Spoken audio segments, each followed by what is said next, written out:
Gara-gara harta warisan, adik tega bunuh abang kandung. Geger pengendara ojol terima orderan mayat bayi. Pengolahan sampah organik dikembangkan.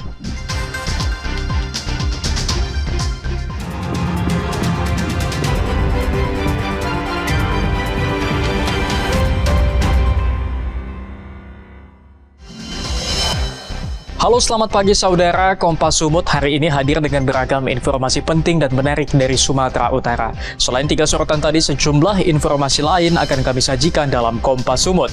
Bersama saya Emir Syapurba, inilah Kompas Sumut selengkapnya di Kompas TV, independen terpercaya.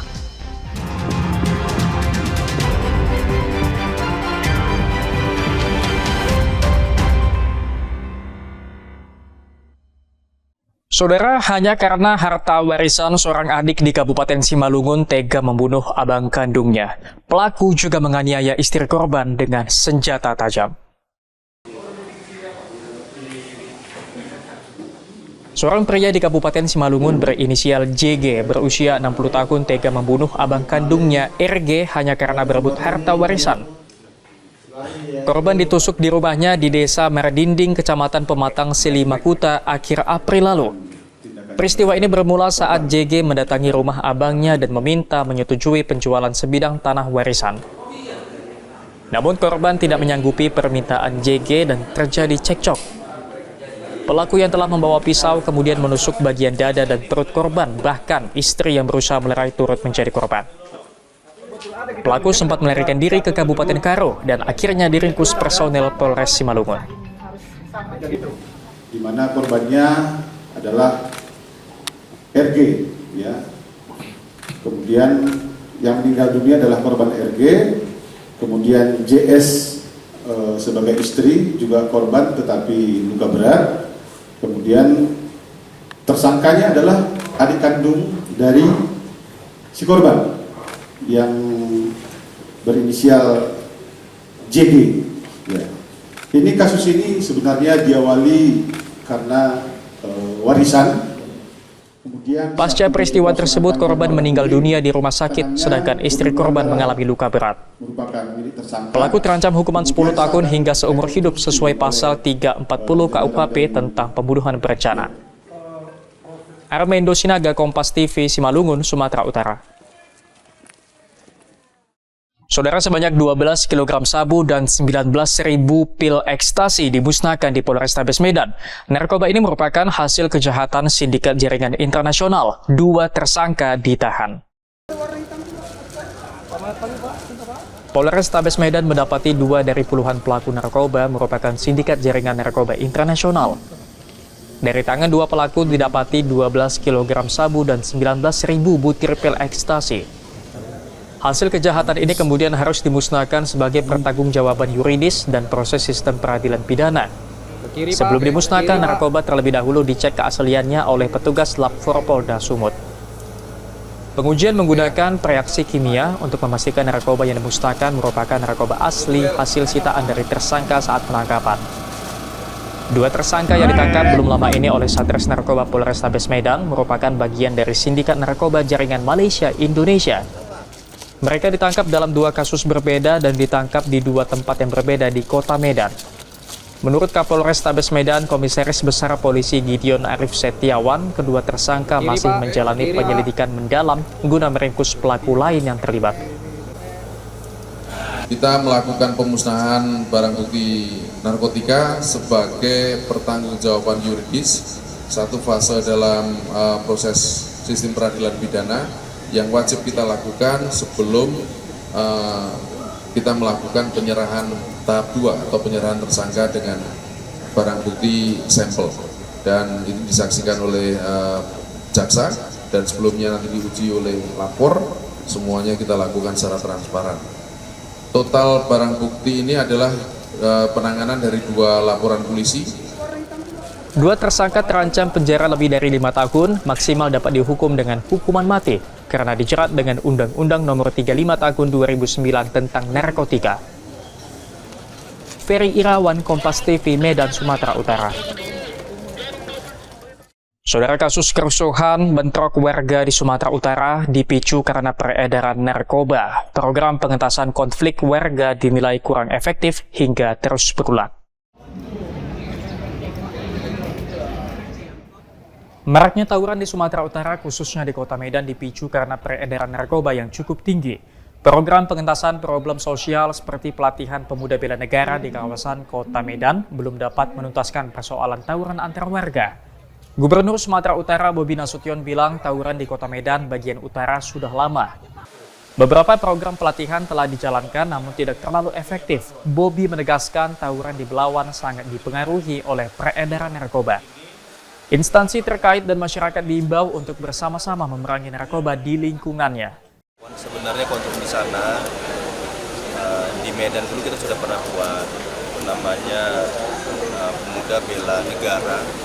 Itu pemuda-pemuda khusus Medan bagian utara sudah pernah kita latih selama 1 tahun bahkan. Itu dilatih di Kodim dulu kita latih di Kodim kepada pemuda-pemuda di sana, anak-anak pemuda di sana kita latih namanya di Kodim. Dan di sana Angkatan Laut juga membantu melatih pemuda-pemuda di sana agar tidak menjadi tawuran. Tapi yang perlu sama-sama harus menjadi dasar dari semua ini adalah sama-sama saya suarakan penyalahgunaan narkobanya. Sebelumnya bentrok antara pemuda di kawasan Belawan beberapa kali pecah hingga menimbulkan korban jiwa. Bahkan Kapolres Pelabuhan Belawan menjadi korban lemparan batu. Pasca peristiwa ini, Kompolnas juga sempat berkunjung ke Sumatera Utara. Mereka meminta pemerintah daerah dan Polda Sumut segera menuntaskan kasus tawuran warga. Kompolnas mendukung investigasi kasus ini. Tawuran yang sering terjadi di Belawan merupakan permasalahan sosial dan pemerintah dinilai harus fokus menyelesaikannya. Roganda Malau, Kompas TV, Medan, Sumatera Utara. Driver ojol terima orderan mayat bayi, saksikan usai jeda.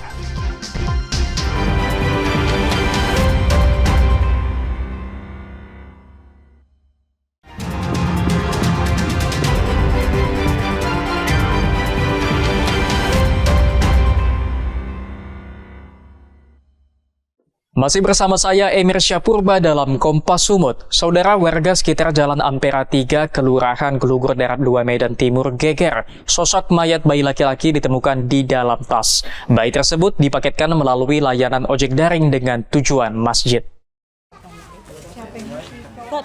Mayat bayi laki-laki ditemukan warga sesaat setelah driver ojol mengantarkan pesanan dalam bentuk tas.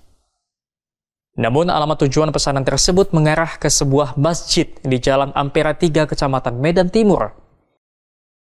Menurut driver ojol Muhammad Yusuf, ia menerima orderan dari seorang wanita pengendara mobil di Jalan Bilal, dekat Rumah Sakit Imelda.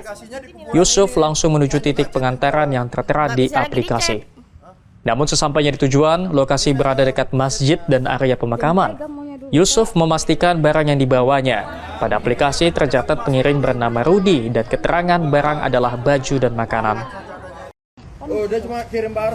Yusuf kemudian mencoba menghubungi nomor penerima yang tertera di aplikasi, namun tidak berhasil. Pemesan kemudian meminta untuk menitipkan barang tersebut kepada marbot masjid. Namun Yusuf terkejut saat mengetahui bayi laki-laki yang sudah tidak bernyawa berada di dalam tas tersebut.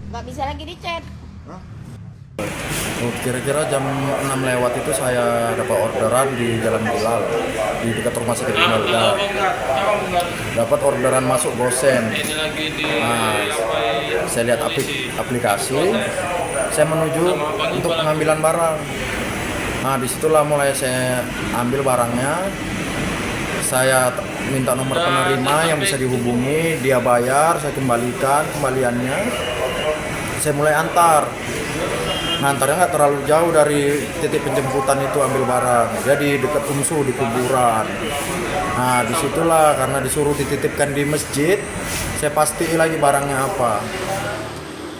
Sementara itu, Iwan, warga sekitar mengatakan bahwa pengemudi ojol mengaku panik karena paketnya berisi mayat bayi, tidak sesuai dengan yang disampaikan pengirim.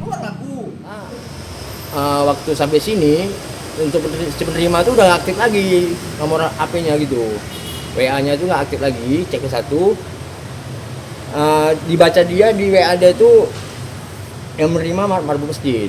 Nah, kondisi bayinya seperti apa, Bang? Kondisi bayi itu posisi udah nampak udah mati, udah meninggal.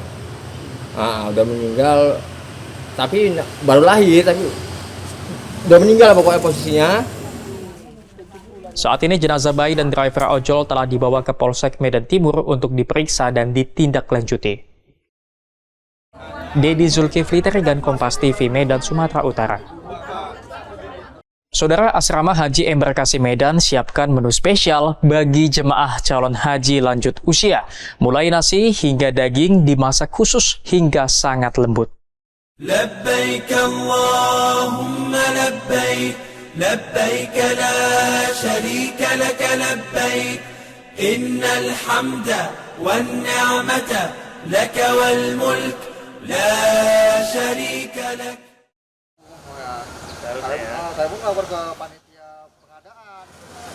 Setiap hari dapur Asrama Haji Embarkasi Medan ini menyiapkan ribuan porsi untuk konsumsi jemaah calon haji dan petugas. Selain dapur higienis, menu makanan pagi, siang, sore juga telah ditentukan oleh petugas haji. Jadwal menu dirotasi terdiri dari ikan, daging rendang, daging ayam, telur dan beragam sayur, serta buah-buahan, jus, serta puding. Khusus bagi jemaah calon haji yang lansia tersedia menu makanan spesial. Nasi yang lebih lembut, ikan dan daging tanpa tulang, sayur sup atau sayur bening. Sebuah bahan makanan dibuat selembut mungkin.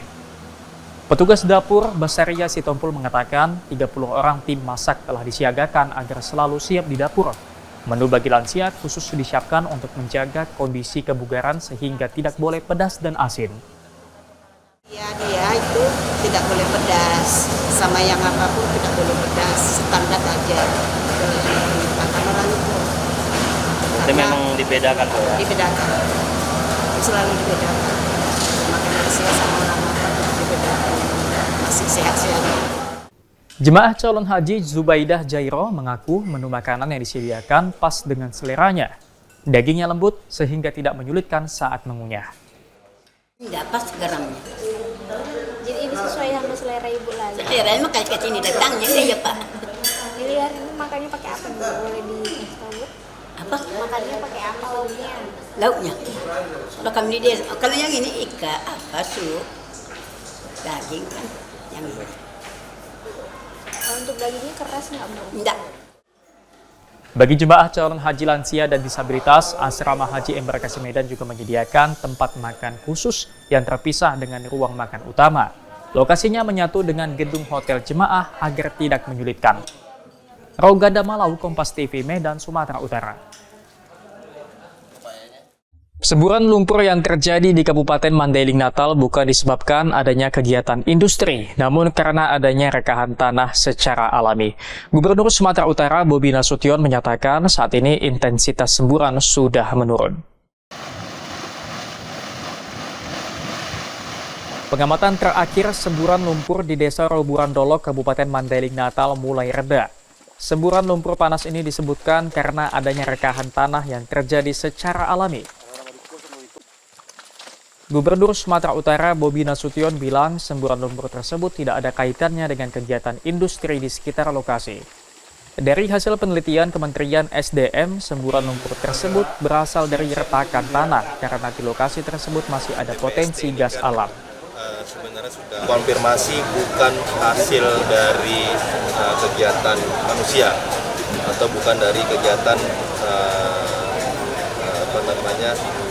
kegiatan industri tambang ataupun apapun yang ada di sana ya. Itu memang hasil dari retakan bumi yang disampaikan oleh SDM kami, dan itu menandakan sebenarnya masih ada potensi gas ataupun geotermal lagi yang ada di dalam situ, karena dia sudah mengeluarkan gas dengan sendirinya. Soal dampak Bapak, yang dampaknya itu terhadap masyarakat dan lingkungan. Karena kan sebenarnya sudah berhenti berahan ya, sudah berhenti, sudah semburannya juga perlahan sudah berkurang kapasitasnya, dan dia sudah kita komunikasikan penanganannya. Semburan lumpur di desa ini secara alami sudah ada sejak lama dalam jumlah kecil. Namun pada minggu lalu muncul semburan lumpur dengan intensitas besar yang menyebabkan kerusakan pada lahan pertanian warga. Roganda Malau, Kompas TV, Medan, Sumatera Utara. Pengolahan sampah terus dikembangkan. Saksikan usai jeda.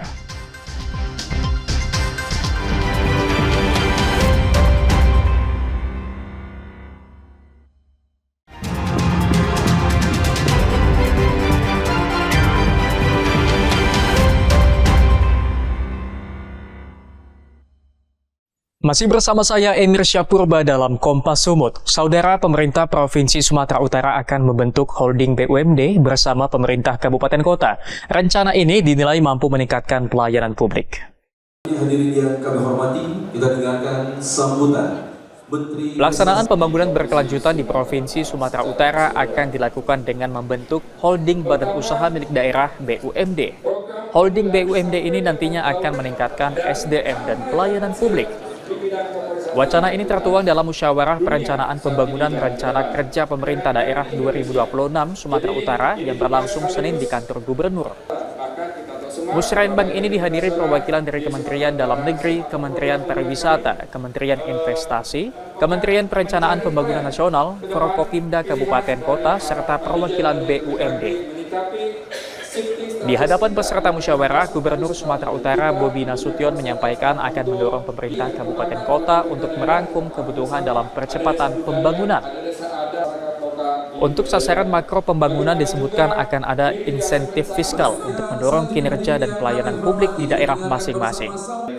Bobi Nasution mengusulkan dalam pengelolaan sumber daya alam dapat diterapkan holding BUMD antara provinsi dan kabupaten, sehingga dapat meningkatkan pelayanan publik, kemudian adanya dukungan bank daerah sebagai alternatif pembiayaan. Kebetulan itu kan BUMD yang khusus pelayanan ya, seperti air. Sebenarnya BUMD ini semuanya mau memberikan pelayanan, cuman kadang-kadang mau investasi berat, uangnya nggak ada, membutuhkan pinjaman, kadang-kadang asetnya tidak mencukupi.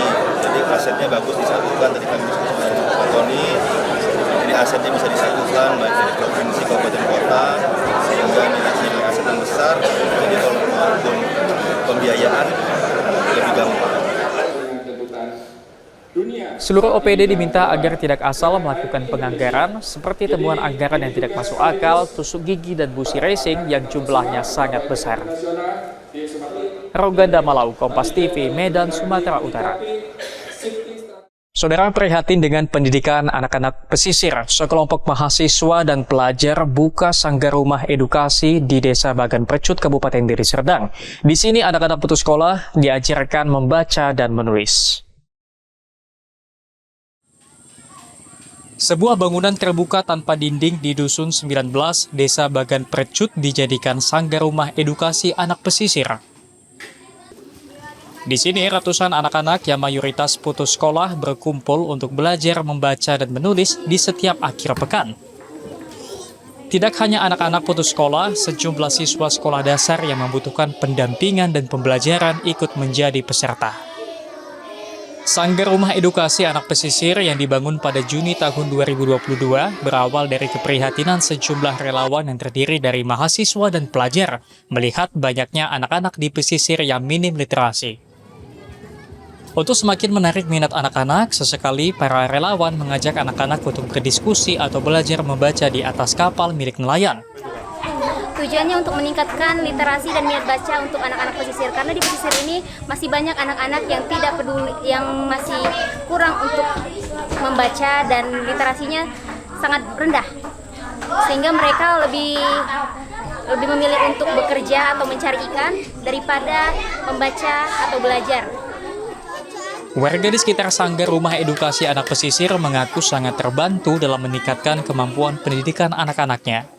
Beberapa anak didik di Sanggar Rumah Anak Pesisir ini bahkan mampu meraih prestasi membanggakan di sekolah.